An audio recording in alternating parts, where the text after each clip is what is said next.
Good morning, good afternoon, podcast lovers. My name is Derrick again. Welcome back to the Leadership Conversation podcast. Today I have a very, very special guest. Her name is Jody Daniels. I don't know if I can call her Jody because she's retired now.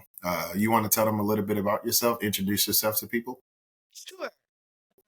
I just spent about 41 years serving in the Army and the Army Reserve. I retired as Lieutenant General. I was the Chief of Army Reserve and the Commanding General of the Army Reserve Command, responsible for about 188,000 soldiers, 11,000 civilians. Started my career as a active duty officer, did that for about 7.5 years. Then I converted over to the Army Reserves. I went off to grad school. And I continued doing the reserve in it for all that time. And then I, after grad school, went off to work for a corporation, Lockheed Martin, in their advanced technologies lab. And then eventually, the last 10, 12 years of my career, I ended up getting positions that were full-time. So I ended up not being working in the civilian sector anymore. Right. You missed the Army Reserve?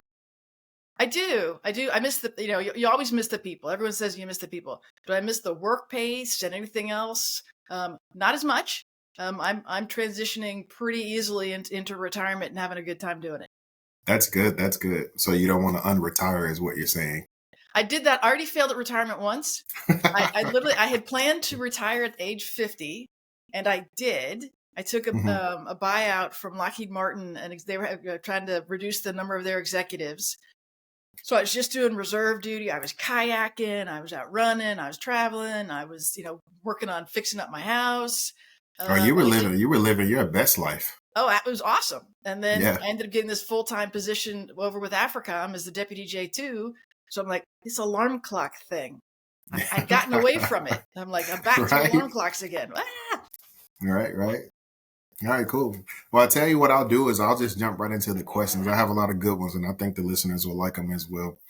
First question I want to ask you, I want you to share a little bit about your upbringing. I know a lot of times who you are makes you, or who you were as a kid makes you who you are today. So I'm really interested to know about your upbringing. So my parents are one of the rare, at this point, couples that stayed together their entire lives. Dad was a service member, was in the Army for 20 years as an engineer, so we moved around quite a bit. I was one of 4 kids. I'm number 2, have an older brother, younger sister, and we all talk to each other. We're completely not dysfunctional. It's kind of amazing, kind of impressive. We do talk to each other on a regular basis. I was a late bloomer in terms of getting married myself. I was about 50 when I finally got married for the first and final time. Really? So I've got about 12 plus years now of married to my husband, John McCarthy. He's a retired Army colonel. So I, did the usual, moved around a bit, did high school, college, joined the service under an ROTC scholarship, and then went on into active service. Nice. So I know that you transitioned in the military from active duty to Army Reserve. Yep. And through email conversation and text message, you told me that you had a interest in technology. But can you tell me what those pivotal roles were that sparked that interest in technology and then the military? This is going to be an interesting one because my interest started when I was in high school, and my dad took my brother and I over to an Eagle Scout group that was focused on computing. We went over to Fort Belvoir, and I got exposed to what it meant to be programming computers. And I thought it was really cool, really neat. And so I continued to go over to this organization like once a month, so that I could learn about it, learn how to code. It was punch cards at the time. And one of the other kind of fun things about punch cards is the little punchies that come out of the punch cards make really awesome confetti at football games. But that was actually sparked. That's where my interest started. So I knew that when I went off to college, that's what I wanted to study. Oh, nice.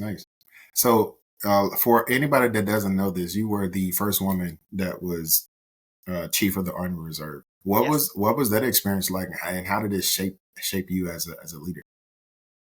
It was really interesting going into the job because COVID had struck. This is, so I'm moving into position in June, July, that time frame of 2020.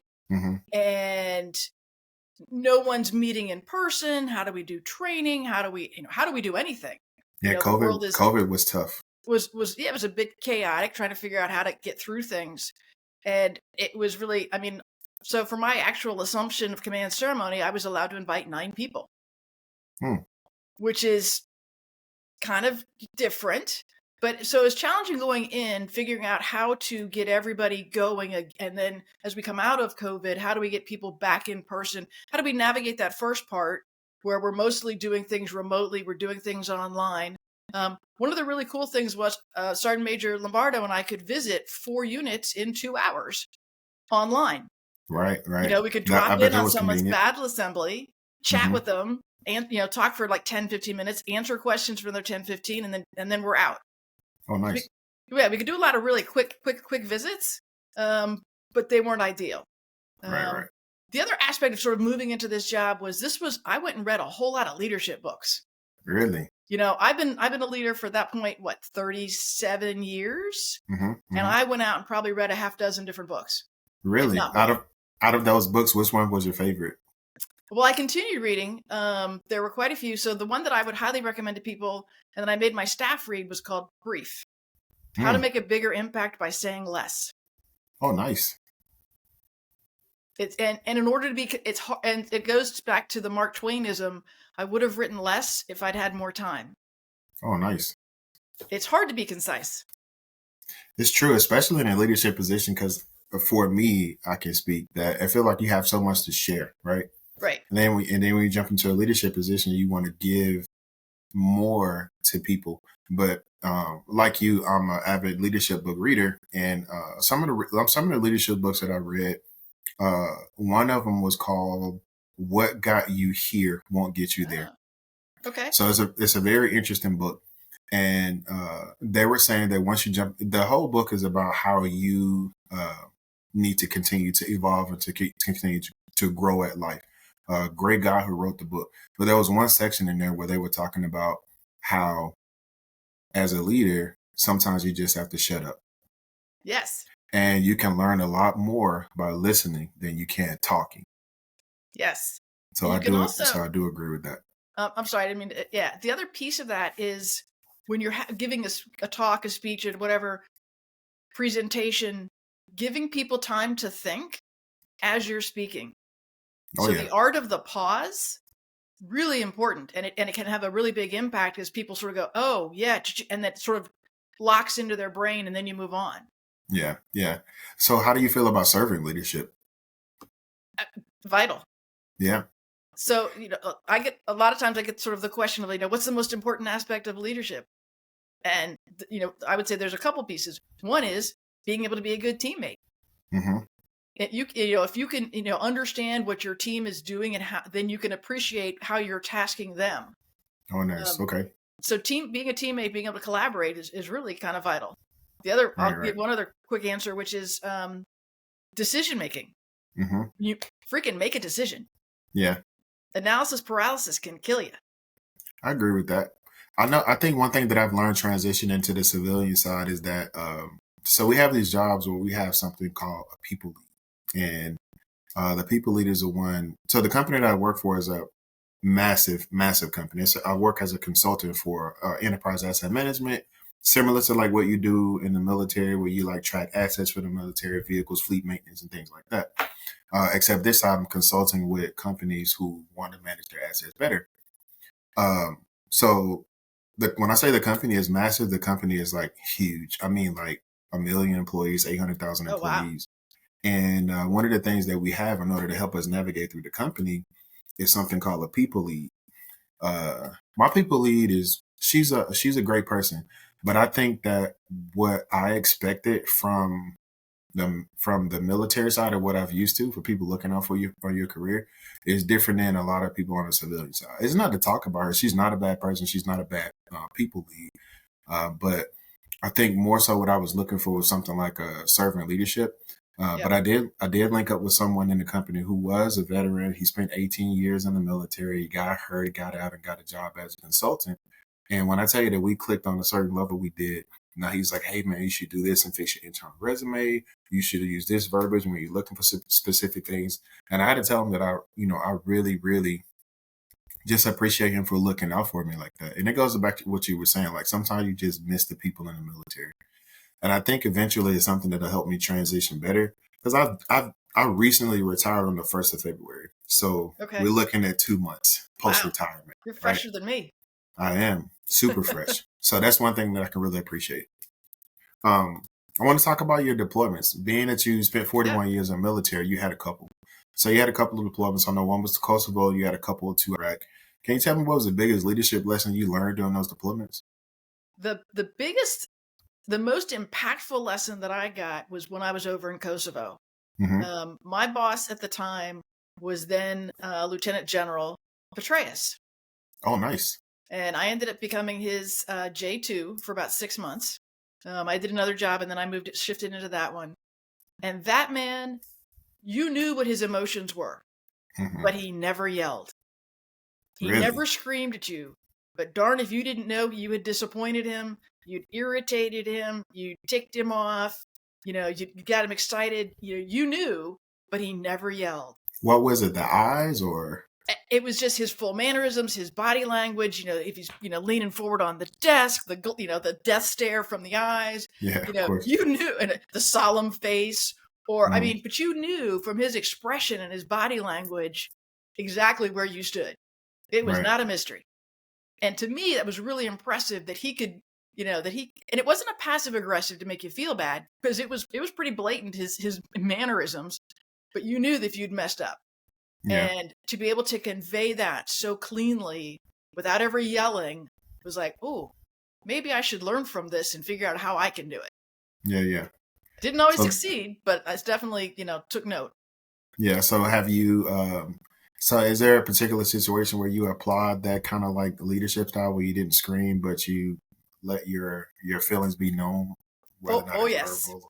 Yeah. Absolutely. Yeah. There Yeah. were many times where sometimes just silence, can Yeah. make an impact. And if you're Yeah. just Yeah. sort of sitting there, you're just like, they can see that you're like getting ready to blow up and burst, and they're like, "Ooh, we need to rethink this." Yeah. Yeah.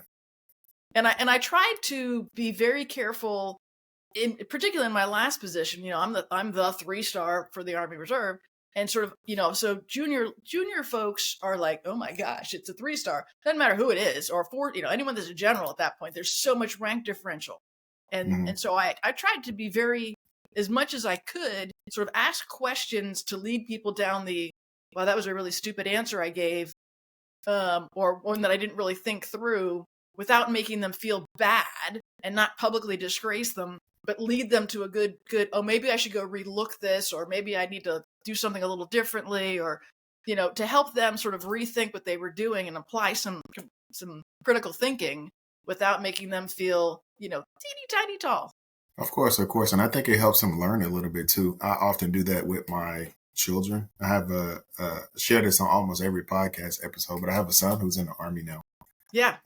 And I tell everybody I didn't force him to join, but there are certain things that I ask him, and he realizes that the reason behind it was for his own thinking. Like for instance, I use something called like the 5 why method, and it's almost like when you ask him why 5 times to a question, then Yeah. you'll eventually get to the answer of or like the root cause of the reason why it happened. So I know he took an ACFT and he was just like, "Oh, Dad, I didn't do too good." And he said, "I passed everything except the run." And I was like, "Why?" He's like, "I don't know. Maybe I was eating the bad things." And I was like, "Well, why were you eating the bad things?" And he's like, "Oh, I just didn't get a chance to go to the grocery store or the commissary." I'm like, "Okay, well, why didn't you get a chance to go to the grocery store or the commissary?"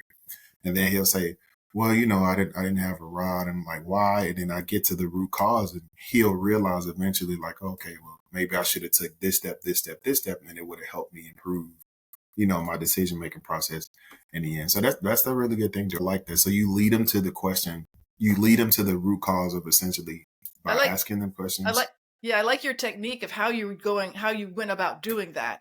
I didn't Mm-hmm. have that. I wasn't aware of that one, but that makes a lot of sense to help them sort of drive back to the start. Oh yeah, for sure. So let's talk about your home. So I know leadership doesn't just involve like the workplace, but it extends to your home as well. Do you have any kind of like leadership lessons that influence your family? Well, I'm living with an Army colonel, so that's Yeah. We'll just start there. Yeah. But I would say one of the really big things was, people talk about, work-life balance. Hey, Hmm. no such thing. In my philosophy is, okay, you got to integrate. You've got, for us, for the reserve folk out there, you've got a full-time position, probably somebody who's actually paying all your bills. You've got reserve duty. Hmm. You've got spouse and or kids and or friends that you want to go and do things with. Right. And so which things do you prioritize and in what order? What proportionality are you giving to each? Because it's not a scale. It's really this intertwining and meshing. And some things are just not going to be able to make it in, and they're just going to have to drop on the floor. So, thinking through what really is important to me in my life and my future, and how do I put those things at the top and give them the proportional amount of effort and energy that they deserve. Yeah. And then there's other things, you get about the glass, which walls can you drop? You're going to have to drop some of them at some point. And Yeah. it's I think, okay.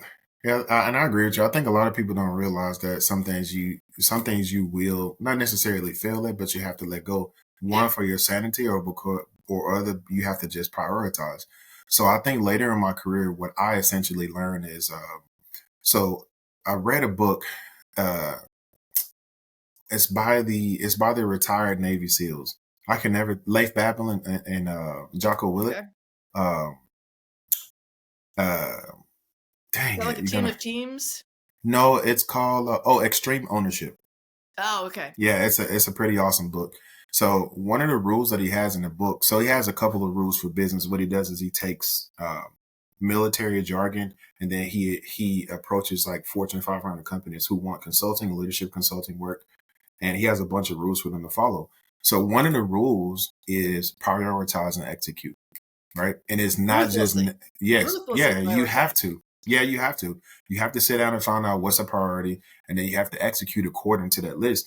And like you said, some things are just not going to make it on the list. There's some things that you're just not going to do, and that's okay. But if you prioritize, that means you took care of the highest ranking things Right. first, all the way down to the line. So I do agree with your philosophy on that. I've always thought that work life balance. I think it's something that people say. They ask you that question in like priority boards. When I was an instructor, we used to have boards for like senior instructors, master instructors, and one of the questions was, "How do you do your work life balance?" And I would just kind of like squint my eyes, like that's not a real thing. Like, because Right. like you said, because it's so intertwined and integrated, right? Right. They essentially call us twice a citizen. You know what I mean? Right.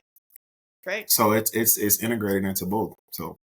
And so when it comes to priorities as a leader, you Hmm. have to be very clear in what your priorities are that you want people to execute and focus their energy.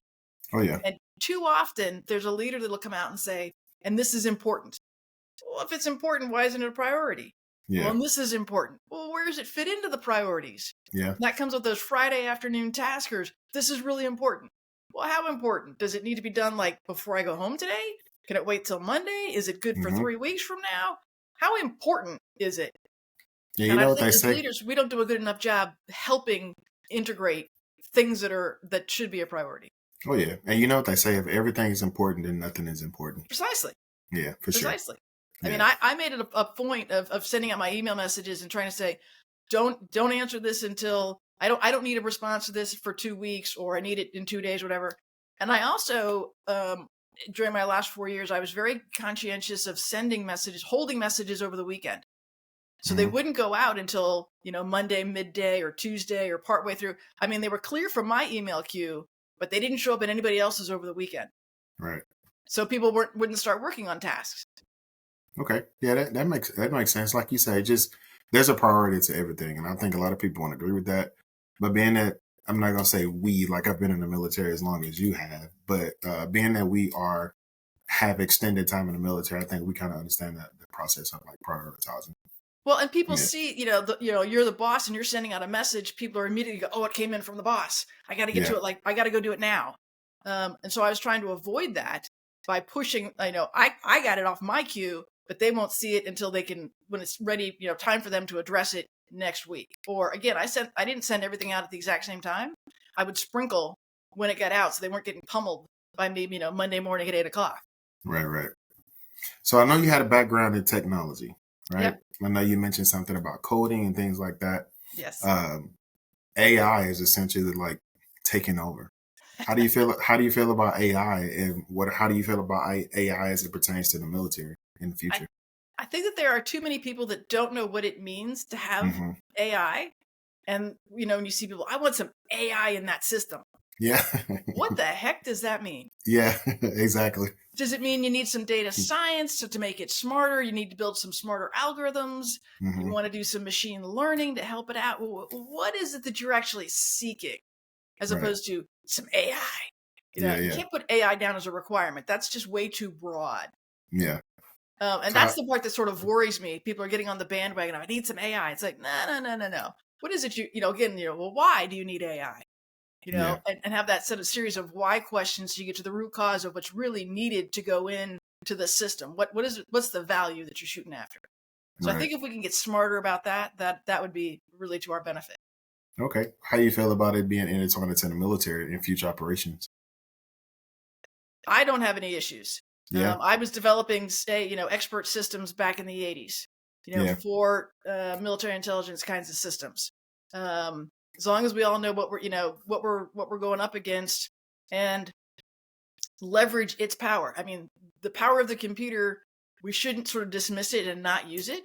I mean, look at all the, autonomous systems that are out there that can self-navigate. Maybe some of them need some guardrails, but there's so much power that we can leverage. Machine learning, the visual systems that can read things, that can translate things. There's so much capability that if I don't have to do it and something else can do it for me, I think, Hmm. I can better spend my brain cells on something else. That's a win. Yeah, I agree with you. So I don't know if I shared this with you, but my specific role in the military was maintenance, right? I came up as a mechanic, then a shop supervisor, and I was fortunate to get promoted to the rank of master sergeant. But one of my assignments in Fort Knox was an instructor, and I taught the maintenance manager course. I got really good at it, started reading up things about AI, and I started looking into, because I know Chat GPT came out around that Yep. time, and I was like, what's that? What's that? And somebody that I was working with, they were saying, what's the company that was in all the Arnold Schwarzenegger movies, the Terminator movies, Skynet, Oh, right? Scott, yes, Yeah, yes. and I was like, oh, AI is taking over. I was like, it's great, you can use it. He was like, Skynet. I was like, bro, what does that mean? I was like, you understand that AI is here to help you. So, what I've recently learned in my transition out of the military, I started taking different classes. So AI can be integrated in a lot of things. So, Yep. in the military, as far as maintenance was concerned, we would do things like fix and repair, or repair and replace. That means that you will wait until something breaks Sure. and then you would fix it. And then you switch from that to have something called preventative maintenance. That was essentially where you took an account of things that broke down over time, like tires, belts, whatever. And you would create a service schedule based on that equipment when it would break down oil changes, XYZ. Now, what a lot of factories and companies are doing is switching into something called predictive AI, Check. right? And you understand what that is. So I'll explain it to like a lot of users that are listening. You can use AI and different things. For instance, if you got a generator that's running at a factory or offshore oil plant that's running too hard or running too rough, and you have a monitor on there that tells you, hey, this generator is shaking just a little bit too much.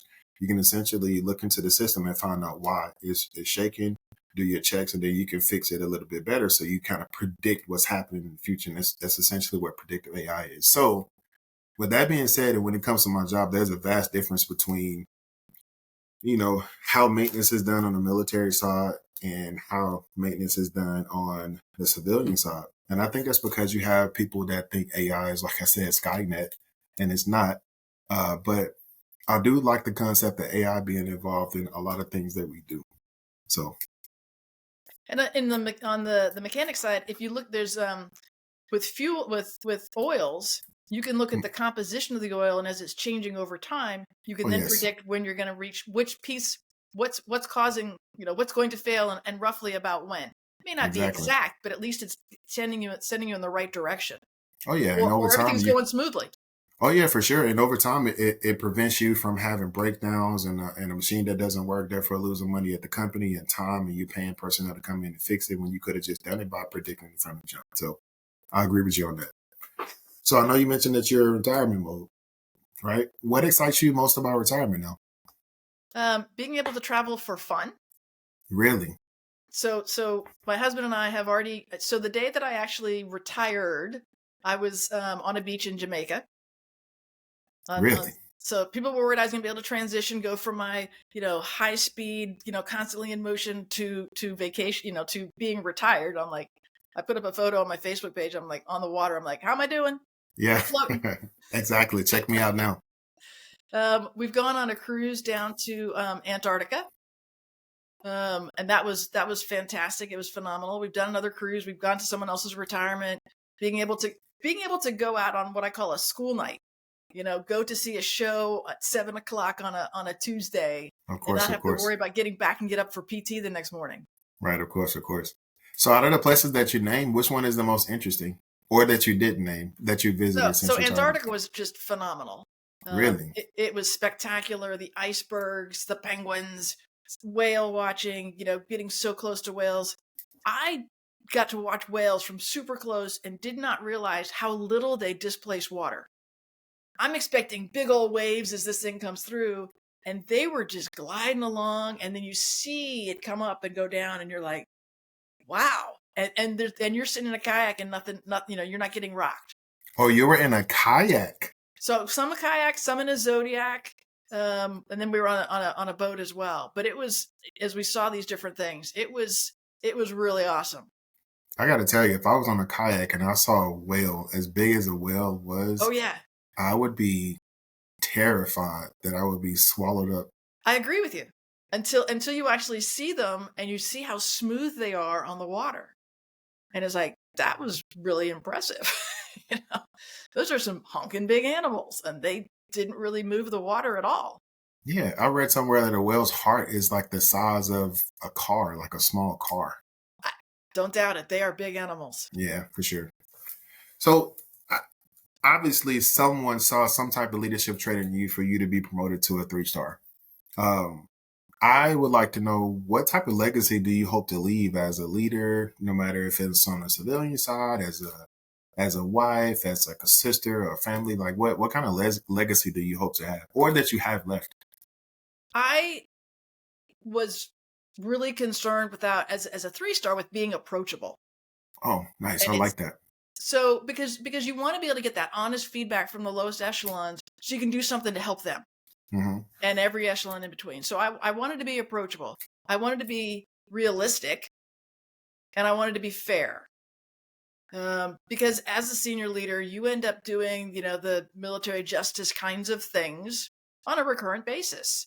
And I Right. wanted to be able to sort of maybe not have the exact same standard on every case, but at least have it be fair, and have it make sense. Common sense was something that I really, really worried about, in terms of making sure that the policies I put out, the things that I was having people do, they could achieve. It was realistic for them to achieve it in the time frames, in the level of effort they had to put into it. Of course. And my focus was on training. So my mantra was tough, realistic training done safely. That makes sense. And I was really, that's what I wanted people to do, so that we had readiness. And what are the obstacles to that? And so I wanted my legacy to be that focus on that, and a movement away from spending hours upon countless hours doing administrivia. Nice. And I think I did well, but I'm a Yeah. little biased. Yeah. Yeah. No, Uh, that's understandable. I think everybody is determined to like leave some type of legacy. Um, I know for me, I don't want to steal your answer, but I kind of want to say that I wanted to be approachable as well. yeah, You know, sure. I used to always tell soldiers, and I'm sure if anybody's listening, they can tell you, I don't think that I don't feel like I've ever been in a position where I didn't want somebody to approach me based on whatever my rank was, right? Right, Because absolutely. to an enlisted member, Yeah, a 3-star is like huge, right? First off, you're an officer, and then secondly, you're a 3-star officer. And then to another enlisted member who's like an E4, E5, they look at someone who's like a master sergeant or a sergeant major, they feel like they're approachable. They're not approachable. But I can 100% say that throughout my military career, I tried to make sure that I was approachable to people where, they didn't have to feel like, they couldn't talk to me, because I would tell them, look, when we pull this uniform off, man, we're the same. Check. Like, don't let the rank fool you. And I've been in positions where I had to tell people, look, and there are some people in the military and the civilian jobs who are guilty of this. They get to a position and they feel like they've never been in the previous position before. So sometimes they criticize or they demean or they embarrass people based on that, or you feel like you have to run through a specific gauntlet of questions, or I don't know, make them feel a specific way. But I kind of prided myself on, being approachable and being able to talk to people because a sergeant major told me one time when I was teaching, he said that everybody has a get out date. You're going to leave the military one way or another. Right. Either you're gonna be voluntold to get out, or you're gonna go out on your own. And when you do, what the legacy you're gonna leave behind? Like, nobody cares if you walk into a bar and try to meet them. Like, oh yeah, by the way, I'm a retired sergeant major. It's like, okay, bro, what are you having to drink today? You know what I mean? Yeah. So I think that's a really good trait to have, to making sure that, like you said, that you're approachable and that you want that common sense factor to drive. I And love that. you wanted to know that you wanted to believe that you were getting the honest answer, the honest assessment from whomever you were talking to, and that you could help them solve. You were a fix-it guy. I was a fix-it guy. How do I help you solve your problems? And how do I help find someone that can help you solve your problems? Because it may not be me, but I can be that intermediary to get you to the right place to get that thing fixed. Of course. So that was important to me. Yeah, of course. So, as you know, this is called a Leadership Conversation podcast. And, I like to talk to people who are leaders, but not just in the military, those that are out of the military and those that are transitioning, vice versa. What type of leadership advice, or what's the best leadership advice can you offer someone today on this podcast, like speaking to them? Be your authentic self. Don't focus on your weaknesses. Okay. Don't get hung up and spun out on those unless they're, illegal, immoral, unethical, those kinds of things. Focus on your strengths. Leverage your strengths to your advantage. Take full advantage of those and use those to your best ability. I love that. And be humble. Oh yeah. I think humbleness is a great trait to have too, but I do love that. Be yourself. Be yourself, because so you can get, add things to your toolkit from someone else. General Petraeus, he didn't scream at anybody. I can figure that out. I can learn to do that. I mean, what other things can you learn from others and add into your toolkit to be, but still be you. Do it in your way. Mm-hmm. Obviously, I love that. So that would be sort of the big one. Okay. So as I told you earlier, I know you mentioned that you read like a lot of leadership books, and I can be honest with you. I only got interested in leadership books because of this guy that I was teaching with, and I mentioned in almost every podcast episode. His name is Derrick. He's a warrant officer too now. So, but yeah, he was telling me about some books to read, and I was like, yeah, man, I'm not a big reader. And then he's like, oh, you should think about listening to a book. So I got it, and I was at the gym, and I noticed more and more I was listening to. I would listen to workout music while I was running, or I would like run at a rhythm. And then I started listening to books. It was in the gym. It was when I was outside doing yard work.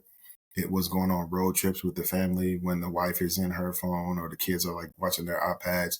And, you would hear me go, that's interesting. And she'll say, what you say? And I'm like, oh, no, I'm listening to a book. Right.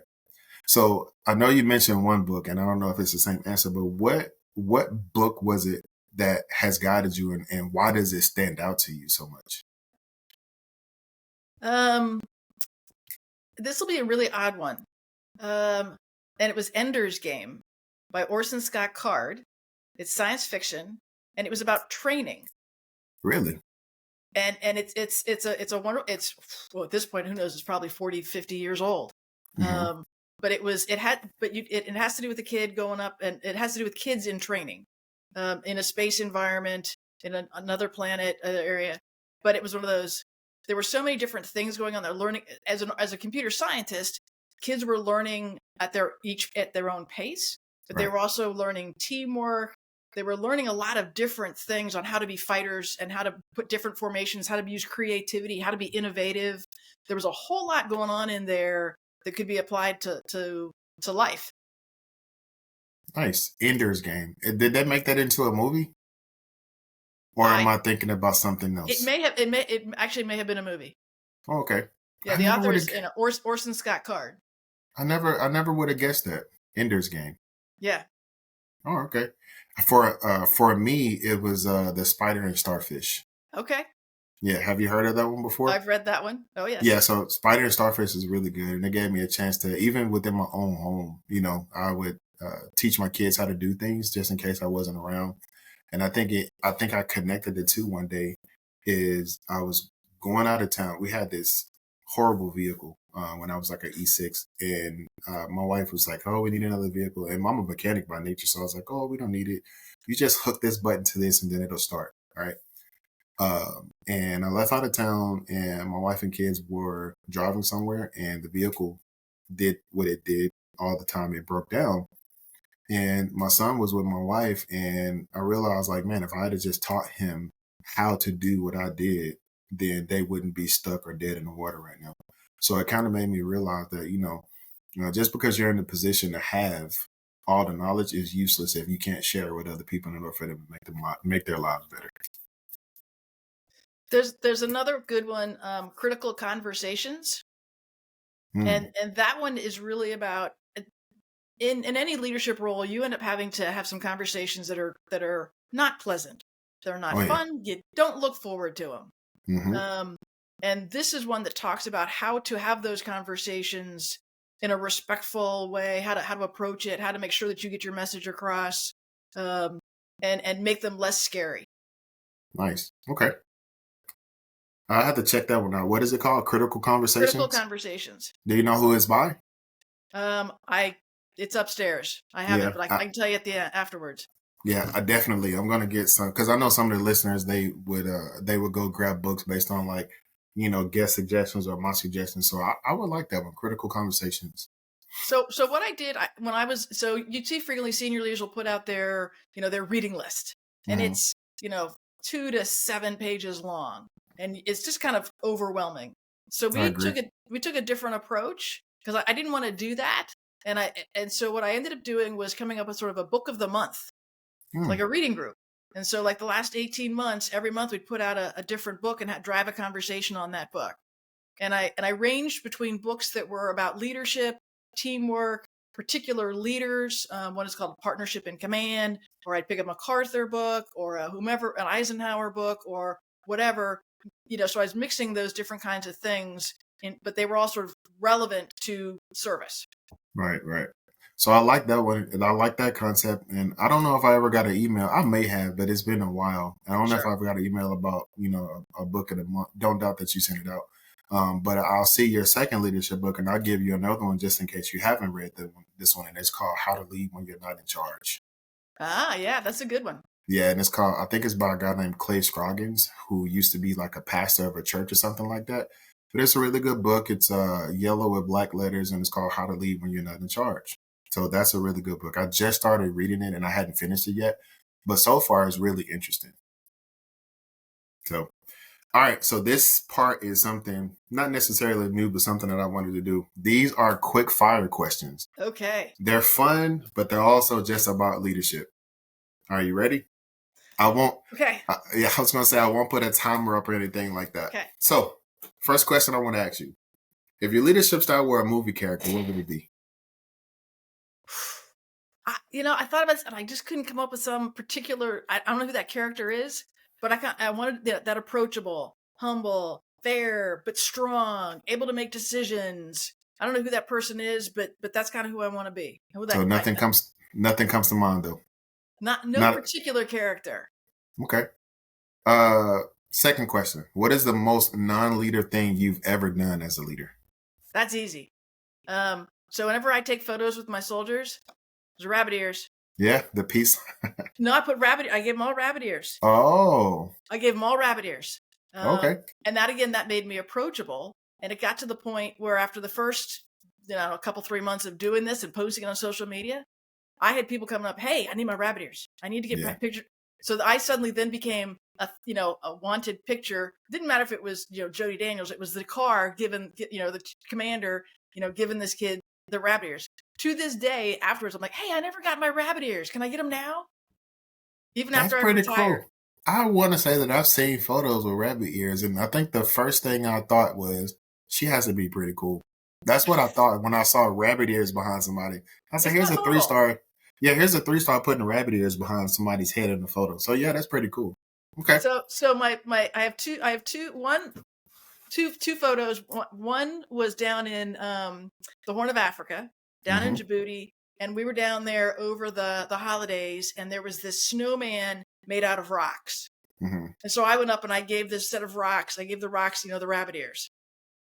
And Nice. so then later on, I had a chance to meet The Rock, Dwayne Oh, Johnson. wow. And I have a picture of him. And I asked him, I said, "Hey, can you do me a favor?" And he's like, "Sure." Great human being, very approachable. And I'm like, "Can I do a picture?" "Yeah." And I'm like, "Well, here's the favorite part." And I said, "Can I give you rabbit ears?" And he's like, "Sure." Yeah. So I've got a great picture of him with rabbit ears. I'm giving him rabbit ears. That's so cool. So I have The Rock and The Rock. Yeah. How is he as big as he is? Is he 6'5"? Yes. Yes, He he is big. absolutely is. I was Oh, able to cool. get him. He bent down a little bit. He has these bug eyes going on for me. He gave me a great face. We were at one of the XFL football games going on, so you can see that in the background. Yeah. It turned out quite nicely. That's cool. I like The Rock. We're both the same height. Not the same build, though. I don't have his muscles. That's for sure. So Kane is a much bigger guy. Oh. I got to meet him, and I had to stand up on a stair to be able to give him the rabbit ears. He's so big. Oh, nice. Okay. He's a mayor now in Tennessee. That is right. How's Yeah, that? From wrestling to politics, right? indeed. Cool. And like I said, he's bigger than Dwayne Johnson. Interesting. You definitely got to share those photos. Third question. You walk into a room, you give a leadership talk. What is your entrance music? Okay, so I don't know what I would actually play, but I asked some of my staff what they would play, what they said, and the answer was the Imperial March from Star Wars. Dun, dun, Oh, dun, really? dun, dun. Okay. Heads Will Roll could be a fun one as you walk in, and then Hope to Say I Told You So. Really? So those are, I mean, I'm not sure, these are kind of different answers from, the very solemn, Different people. like, to add a little levity, a little humor to the situation. Again, as a part of that approachability, to break the ice in the room, to have the conversation. Okay, cool. Number 4, if you had a leadership power, superpower, what would it be? Teleportation. Teleportation. Why? I want to be able to go and visit more soldiers, and the only way to do that quickly is to be able to teleport from place to place to place as quickly as possible. I would have guessed that. What about your kryptonite? What would have been your kryptonite? Kryptonite. I hate mornings. I'm not a morning person at all. A 41-year retired 3-star hates mornings. I don't drink coffee. I don't drink tea. I never like the taste of it. So I'm a little slow to get rolling in the morning. If I'm bright and cheery, it's because I force myself to be that way. So my kryptonite is someone that comes in and is, "Hey, good morning, sunshine. How you doing? Everything's good." I'm like, yeah. That's not my. Oh no. You can just teleport to somewhere else, right? Yeah, that's right. Okay, next meeting. Yeah, that's cool. All right. What is a leadership buzzword you secretly wish would disappear forever? There are way too many. There's way too much jargon out there. And I'm going to, so it's not necessarily a buzzword, but something that I learned from General Abrams. I worked for Abe Abrams as his chief of staff for about 2.5 years at Fort Bragg Forces Command. And the thing that was his kryptonite was if you said, he'd ask you a question, you say, "We're working on it." Really? His response was, "Well, that means that your priority is not the same as my priority." So I learned that very quickly, having said it inadvertently in an early meeting with him, and people went, and I went, "What? What did I just say?" And they said, "We'll tell you later." So I learned to be much more descriptive with my verbs. We're synchronizing is usually not a good one, but we're developing, we're building, we're what is it you're doing more actively to describe it rather than working on it. That's interesting. I know for me, I would say piggyback. Ugh. Yeah. You see that disgust, that's the same. I cringe every time I hear it. We're in a meeting and someone's like, "Yeah, I would just like to piggyback off what he said," and next thing you know, everybody's piggybacking off of everybody. So it's like a domino effect. Like, wow, that's not even a word. Yeah. Well, hey, General Daniels, Miss Jody Daniels, I Thank really, you. really appreciate you coming on to the podcast today and sharing your words of encouragement, your leadership philosophies, and just letting people know that you were approachable for the ones that didn't know you. Um, Congratulations on your retirement, even though it's a few years overdue. If you would, you can share pictures with some of the viewers, and I can put some in the podcast when I post it. But I really appreciate you coming on today. Well, I appreciate this opportunity. It's always great to be able to sort of relive those wonderful good times and not to forget some of the not so good times, Hmm. but to also sort of give back, all those things that I have benefited from, through my service, and my civilian career as well. So I really appreciate your invitation and hope we can share a couple more book titles. For sure, for sure. All right, ladies and gentlemen, thank you guys for listening to the Leadership Conversation podcast. Hope to see you again soon.